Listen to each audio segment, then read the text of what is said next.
저에게 2021년 서울라이트는 저에게 서울라이트라는 2021년 서울라이트 이벤트 아이덴티티를 디자인을 하면서 서울라이트라는 행사를 통해서 DDP 서울라이트는 저에게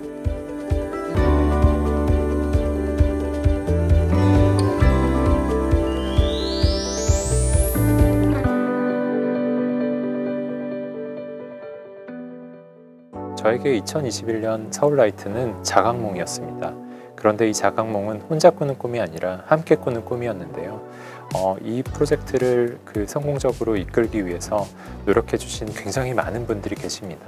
이런 어떤 전문가분들과 함께 할 수 있었다는 게 저는 굉장히 영광이고 감사하게 생각하고요.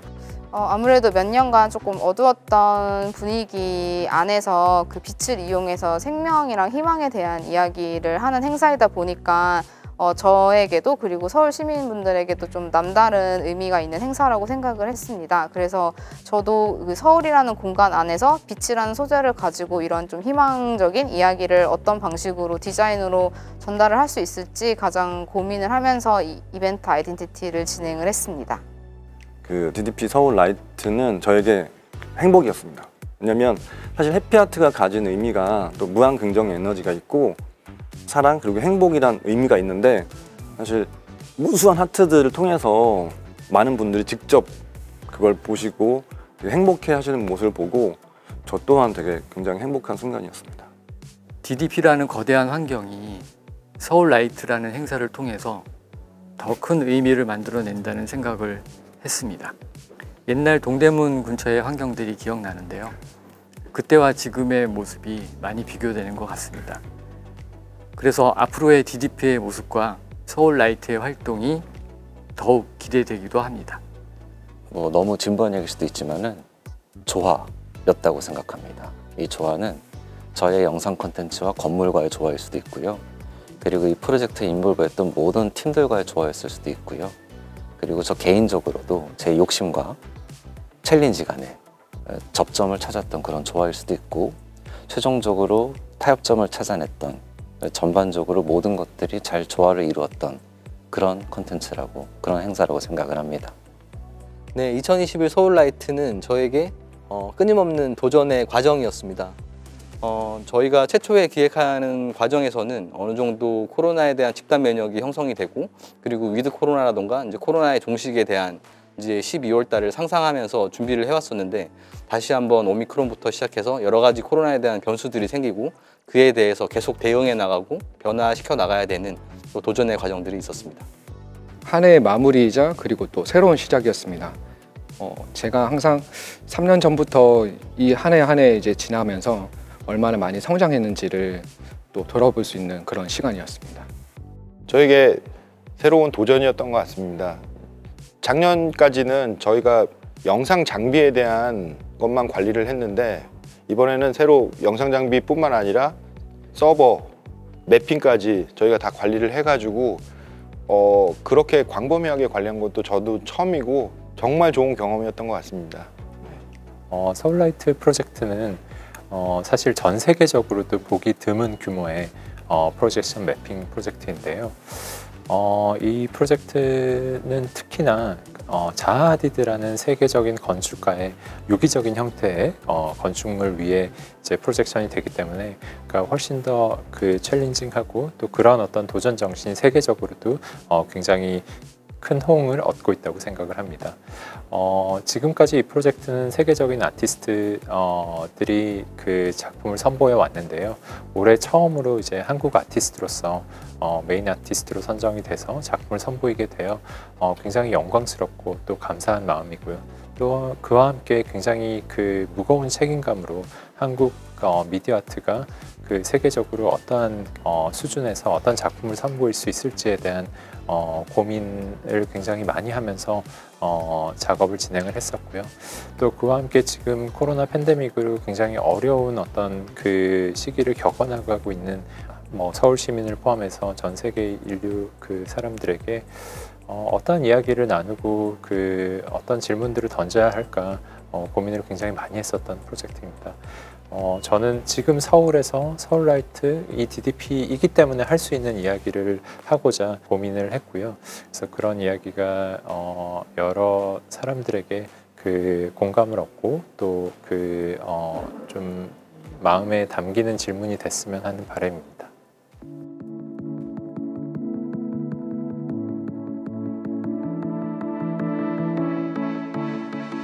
메타바이오 아트란 미술의 어떤 장르라기보다는 제가 활동하고 있는 미디어 아트 영역이 어떤 고민을 해나가야 하는가에 대한 어떤 그 선언적인 의미라고 할 수 있는데요.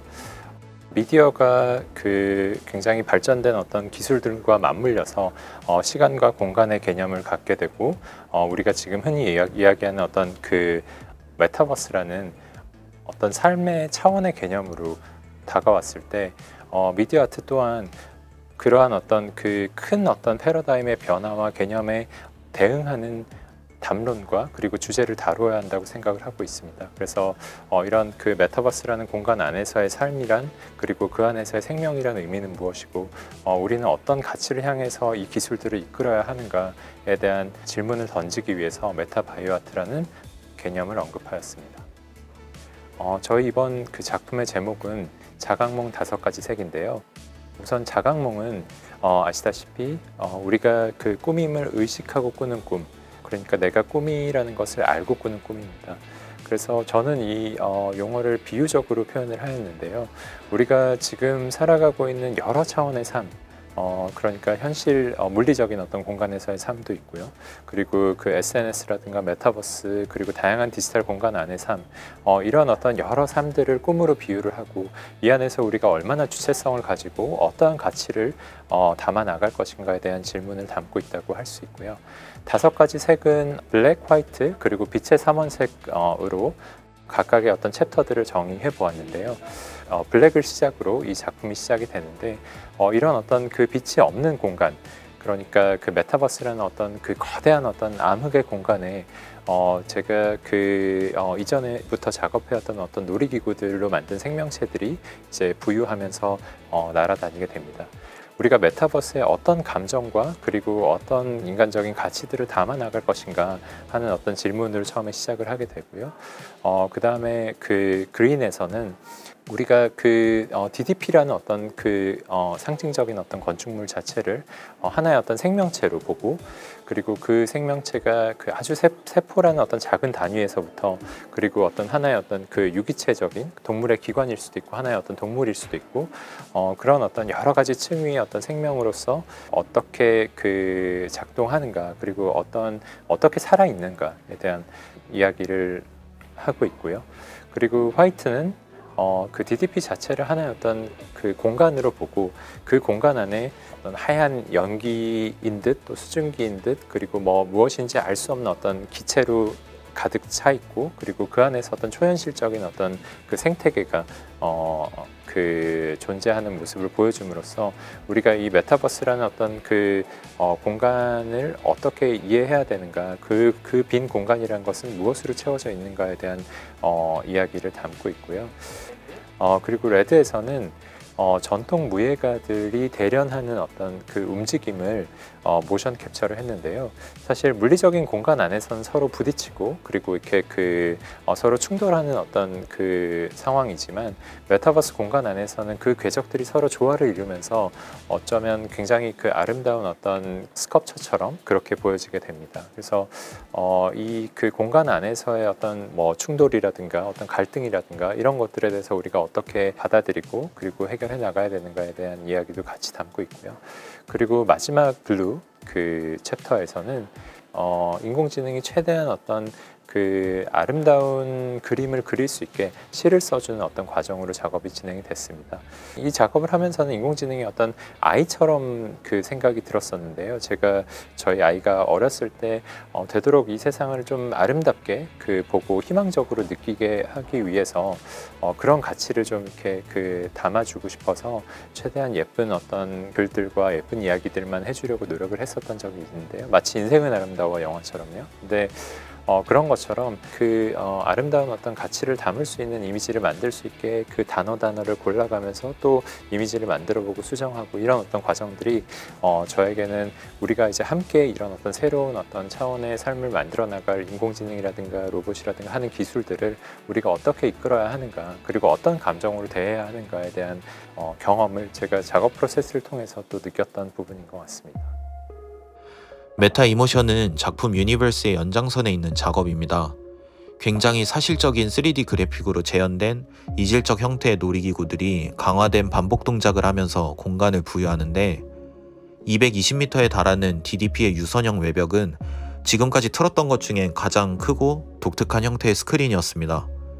여기에 자각몽의 시작을 여는 첫 챕터이기도 하여서 야외에서 이것을 바라보는 관객분들의 시선을 사로잡고 전체 작품에 몰입하게끔 하기 위해 상당히 큰 사이즈로 제작이 되었고, 더 디테일하고 강화된 표현들을 새로이 선보이면서 제작을 진행했습니다. 서울라이트 메타이모션 파트에 대해 조금 더 자세히 이야기하자면, 메타이모션 파트는 어찌 보면 행복과 동경의 감정을 떠올리게 합니다. 동시에 슬프고 기이한 느낌을 주기도 합니다. 놀이기구라는 익숙하지만 비일상적인 소재가 다시 한번 초현실적인 움직임을 보여주면서 우리가 그것을 대하는 감정들은 입체적으로 또 다층적으로 구성되고 그 설명할 수 없는 감정에 대해 이상함을 느낍니다. 그리고 그 이미지는 어느새 지나가 버립니다. 우리가 느낀 것은 무엇이었을까요? 메타이모션 파트는 그것에 대해 질문하고 있다고 보았습니다. 스킨 작업은 건축물이 하나의 생명으로 거듭나기 위한 과정을 보여주는 작업입니다. 스킨의 시작부는 배아가 발달하는 과정에 영감을 받아 만들어진 장면입니다. 여러 세포들이 자신의 자리를 찾아가는 모습이며, 이내 자신의 자리를 찾아간 후 뒤얽히고 썩히는 과정을 지나 점점 더 진화한 표피와도 같은 형태를 띠게 됩니다. 수많은 줄기들이 헤엄친 듯한 하이라이트 부분에서는 응축된 생명력의 움직임을 보여주며, 이내 마지막 장면에서는 하나의 생명체로 거듭난 DDP의 모습으로 완성이 됩니다. 이러한 작업을 제작하기 위해 어떠한 직선도 없는 유기적인 여러 자연의 형태들을 참고하였으며, 튜링 패턴, 보로노이 패턴 등을 사용하였습니다. 이러한 과정들을 제너레이티브 아트로 접근하여 실제로 생명들이 생성되고 생명력을 가진 듯한 모습을 만들어내었습니다. 흥미로웠던 점은 제작 과정에서 만들어진 수많은 유기적인 형태들이 존재했는데 모두 한데모와 이를 보았을 때 세포 배양술과도 같아 보인다는 점이었습니다.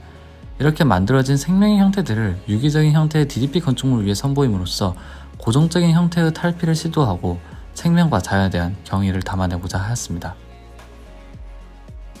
작업의 과정에서 제일 어려웠던 점은 데이터의 관리와 전송이었는데요.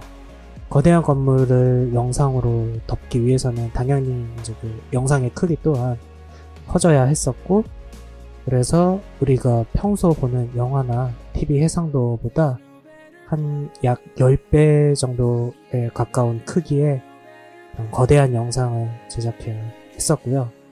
그래서 저희가 평소 다뤄왔었던 작업물보다 크기가 엄청나게 커지다 보니까 역시 완성에 걸리는 시간도 좀 늘어났었고, 그리고 그 완성된 동영상을 다시 프로젝션용으로 변환을 하고, 그리고 현장의 기술팀에 그거를 전달하는 것도 조금 애를 먹었던 것 같아요.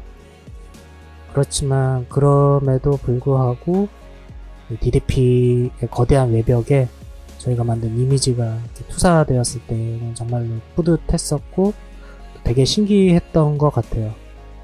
제작 프로세스는 크게 복잡하지는 않습니다.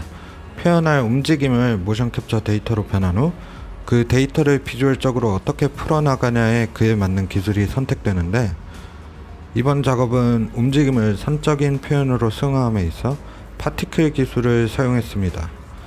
우선적으로 모션 캡처 데이터에 표현하고자 하는 방식으로 파티클을 생성시켜 그 파티클의 궤적을 프레임에 일정 시간 남겨두는 방식입니다. 간혹 작업하다 보면 표현하고자 하는 것을 기술적으로 풀어나감에 있어 기술이 너무 화려하여 본질을 훼손시키는 경우도 종종 있다고 생각하는데요. 이번 작업에선 아주 담백한 프로세스였던 것 같습니다. 이 작업에서 저는 VQGen이라는 모델과 오픈AI에서 공개한 클립이라는 모델을 혼합한 방법을 사용했습니다. 쉽게 설명을 하면은 이제 VQGen은 이미지를 생성하는 역할을 하고요. 클립은 이미지나 텍스트를 같은 공간에 매핑해서 원래 1대1로 비교할 수 없는 이미지와 텍스트 사이의 거리를 측정할 수 있게 도와주는 네트워크라고 보시면 됩니다. 이 특성을 사용해서 VQGN이 생성하는 이미지와 입력으로 준 텍스트 사이의 거리를 점점 좁혀나가면 원하는 이미지를 텍스트 입력으로부터 생성을 할 수 있게 됩니다.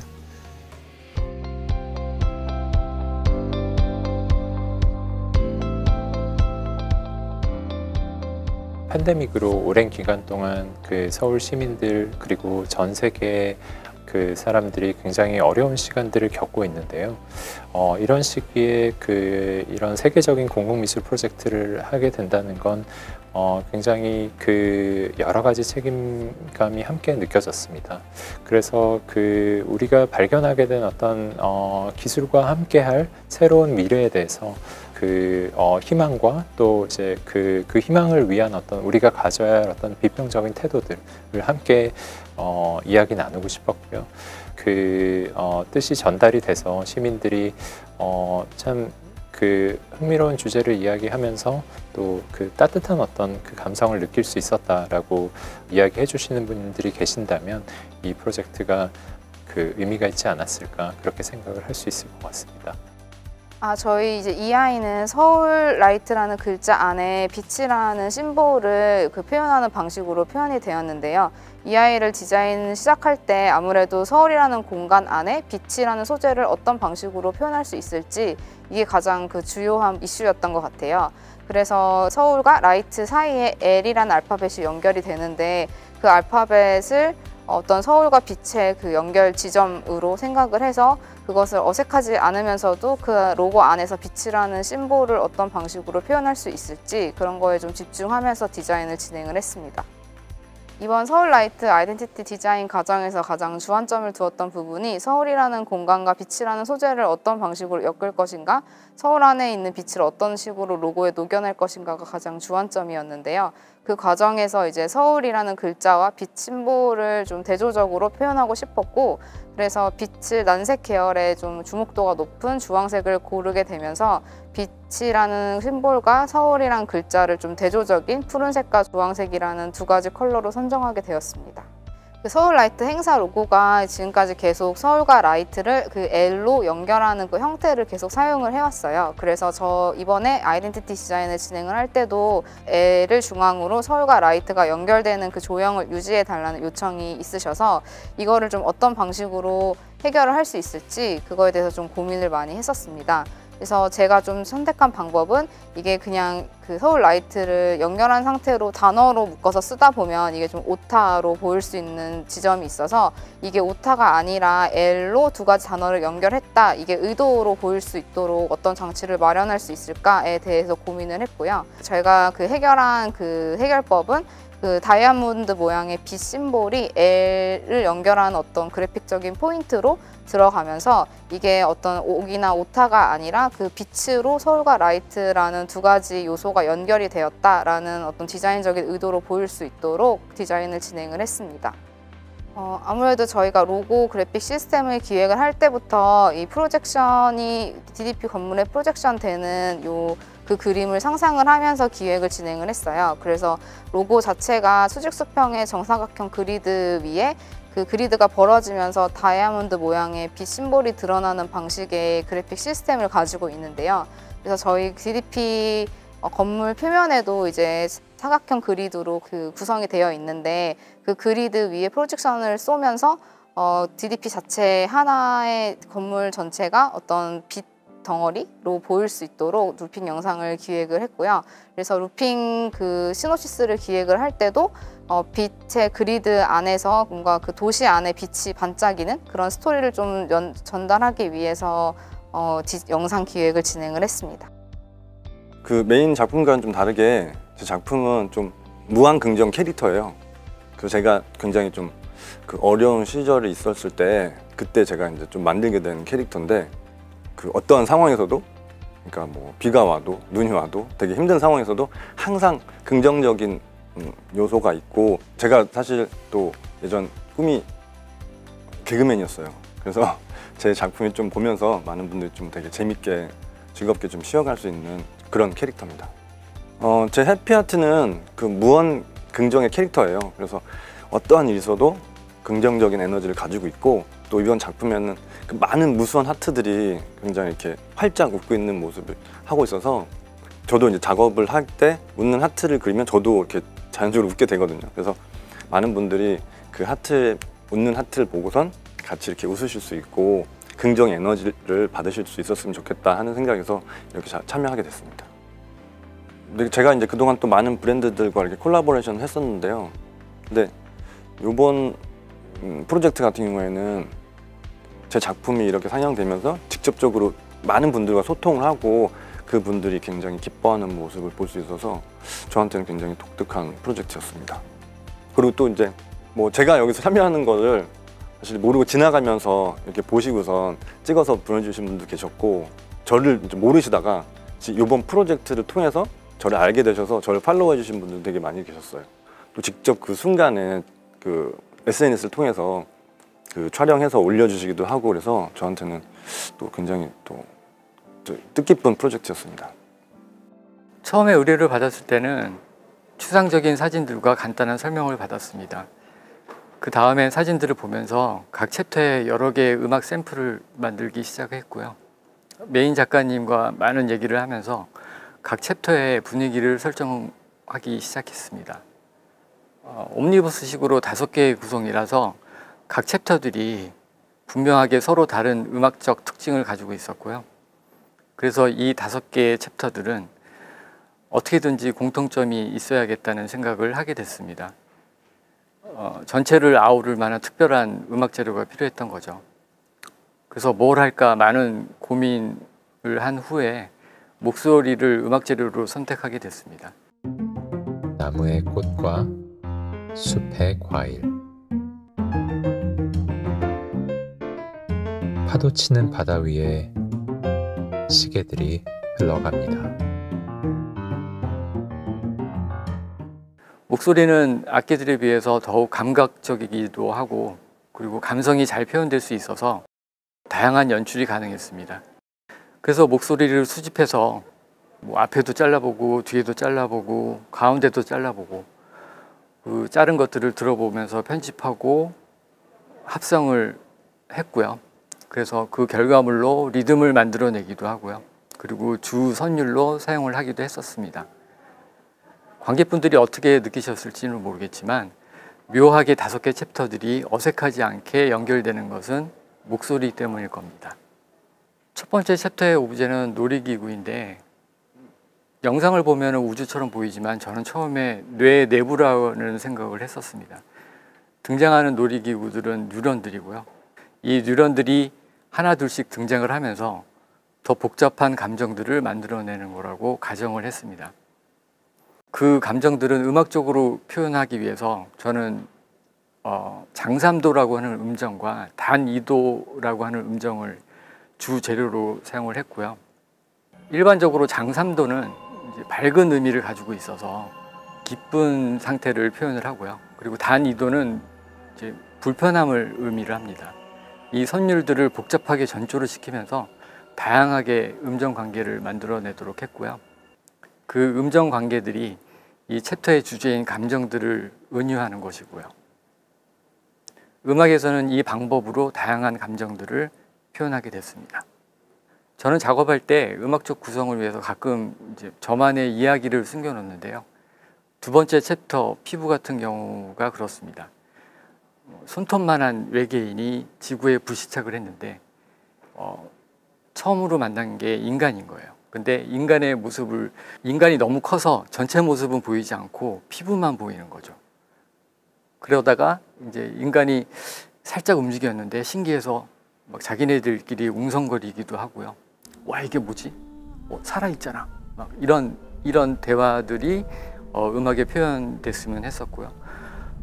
또 이제 막 크게 움직일 때는 놀라서 자기네들끼리 막 외계인 언어로 대화하는 그런 소리들, 놀라는 소리들, 그런 거를 연상을 하면서 작업을 했습니다.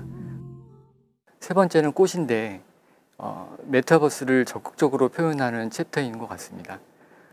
아무것도 없는 것에서부터 이제 하나 둘씩 꽃으로 가득 채워지는 건데요. 그래서 음악에서는 빈 것과 채워진 것을 주제로 삼았습니다. 음악적으로는 빈 거를 표현할 때 완전 사도라고 하는 음정을 주로 사용을 하고요.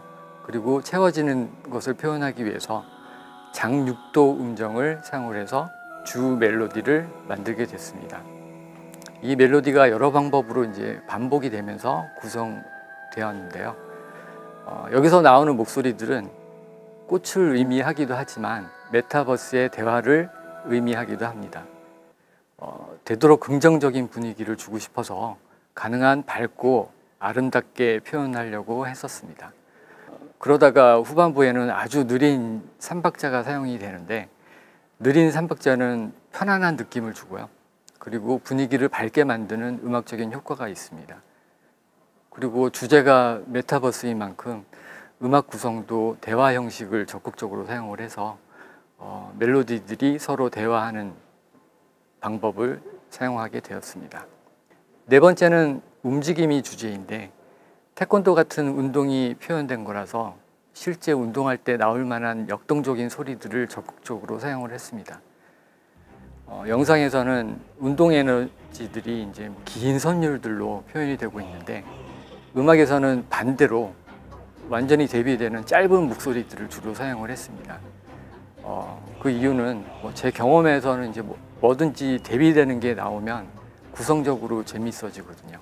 그리고 질문 주신 것처럼 다섯 번째가 이제 저는 제일 어렵기도 하고 그리고 반대로 이제 제일 흥미로웠었는데요. 왜냐하면 AI가 하나의 생명체로서 표현되고 있고 그리고 영상도 AI가 실제로 만든 거라고 합니다.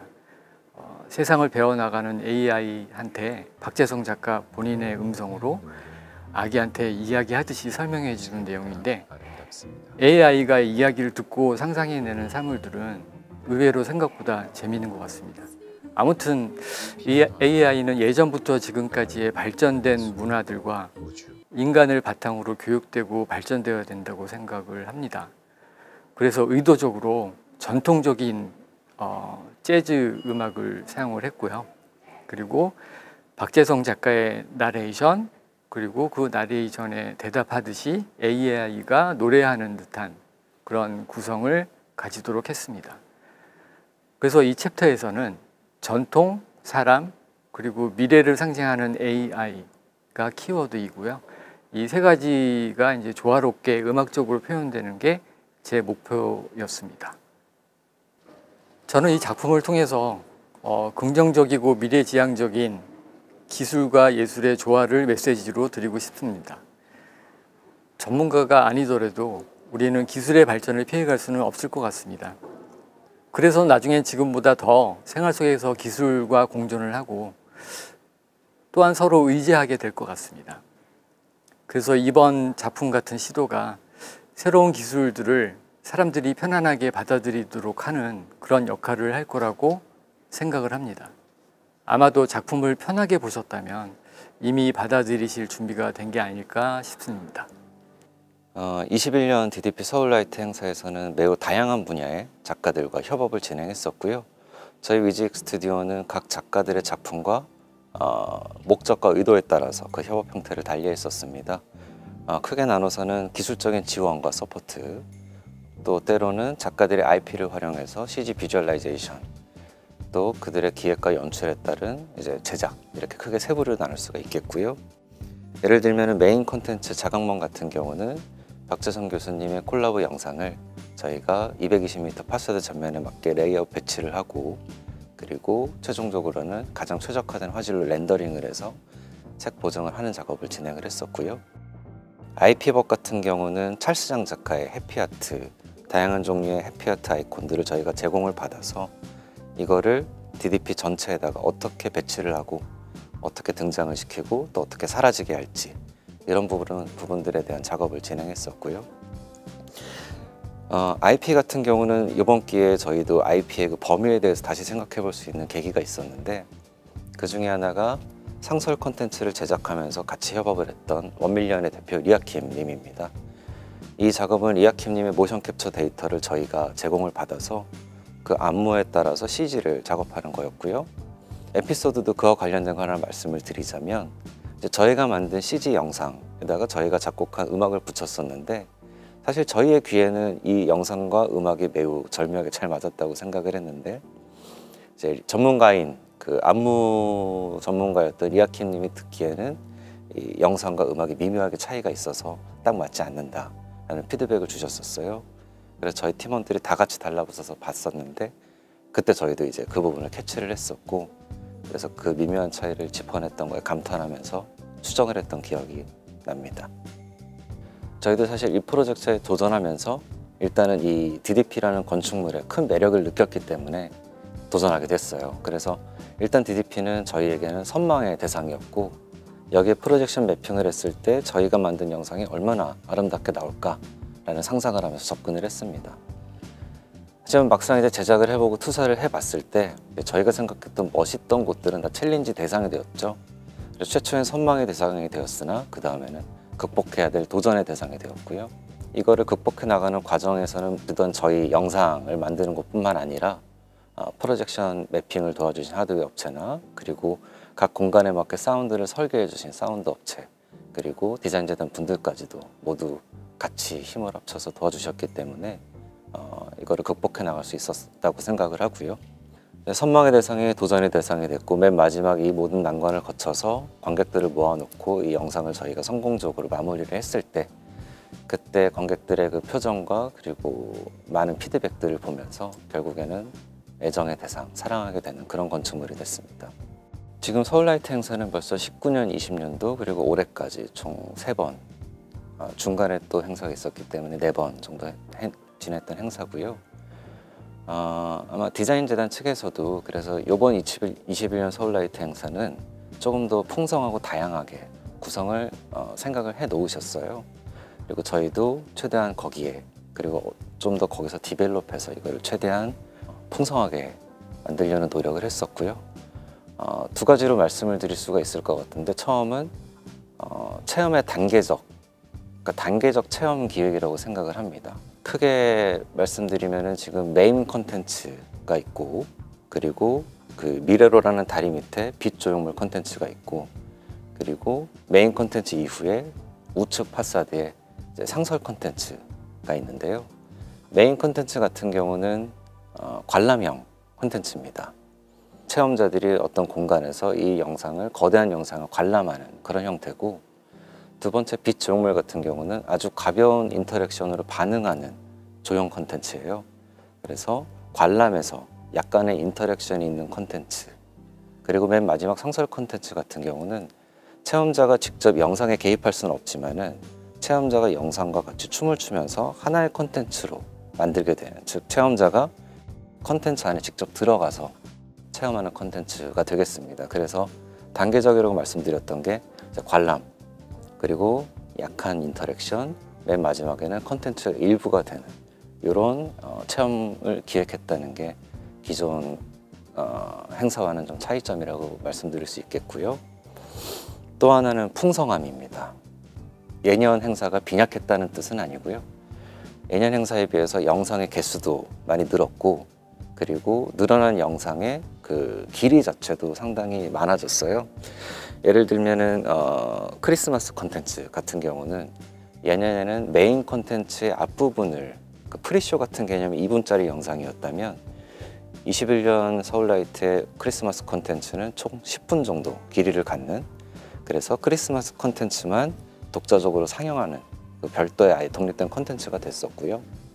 이외에 이제 뭐 서울시를 대표하는 어떤 문구라든가 아니면은 시장님의 캘리그라피라든가 이런 것들을 계속 이제 추가하면서 영상의 개수와 그리고 체험의 그 뎁스가 좀 더 풍성해졌다라고 말씀드릴 수 있겠습니다. 네, 저희가 9월 달에 이 서울라이트 비딩을 준비하면서 가장 중요하게 생각했던 부분이 메시지적인 측면이었습니다. 그 메시지에서도 동시성이 가장 저희는 중요하다고 생각을 했고요. 그래서 현재 여러 가지 코로나로 인해서 생명에 대한 위협이라던가 공포를 느끼고 있는 수많은 시민들에게 어떤 생명에 대한 새로운 가치와 의미들을 전달할 수 있는 자리가 되어야 한다고 생각을 했습니다. 그래서 기본적인 컨텐츠에서는 이제 전체 미디어 파사드에서 생명을 주제로 하는 이제 파사드 매핑을 하는 것뿐만 아니라 상설 전시에서도 사람들이 박수를 치면 그 박수에 리액션을 하는 살아 숨쉬는 듯한 이제 빛의 조형물들을 통해서 사람들에게 생명에 대한 이야기를 전해주고자 했고요. 지금 관람한 여러분들의 그런 만족도 조사 같은 것들을 통해서 희망이라던가 이런 생명에 대한 이야기들이 나올 때마다 저희는 거기서 위안을 삼고 있습니다. 네, 뭐 저희 업계에서는 뭐 지난 2년간 이런 코로나 환경으로 인해서 뭐 프로젝트가 축소가 된다던가 취소가 된다던가 하는 여러 가지의 경우의 수들은 항상 있었기 때문에 그런 상황에 대해서는 계속 대비를 하고 있었고요. 근데 저희 컨텐츠 자체가 어느 정도 이제 코로나가 종식이 된 이후에 대한 생명에 대한 이야기를 많이 다루고 있었다 보니까 프로그램에 대한 메시지의 전달력 측면에서 조금씩의 많은 변경들이 좀 있었던 게 있고요. 그리고 두 번째로는 12월 17일 개막일을 앞두고 2주가 남지 않은 상황에서 이 프로젝트 자체를 3월 달로 연기를 해야 되는가에 대한 이슈가 한번 있었습니다. 뿐만 아니라 실질적으로도 이제 개막식과 개막쇼에 대해서 이제 사람들이 많이 모이기 때문에 이 부분을 취소하는 실제 상황들도 발생을 하게 됐고요. 이제 그래서 제일 아쉬웠던 것 중에 하나는 개막쇼 같은 경우는 다양한 서울 시민들이 이 DDP라는 공간에 모여서 플래시몹의 형태로 퍼포먼스를 펼치면서 이제 다 같이 이 새로운 축제를 시작한다라는 의미를 가진 프로그램이 있었는데 이제 그런 프로그램들이 시민들에게 공개되지 못한 거에 대한 아쉬움이 있습니다.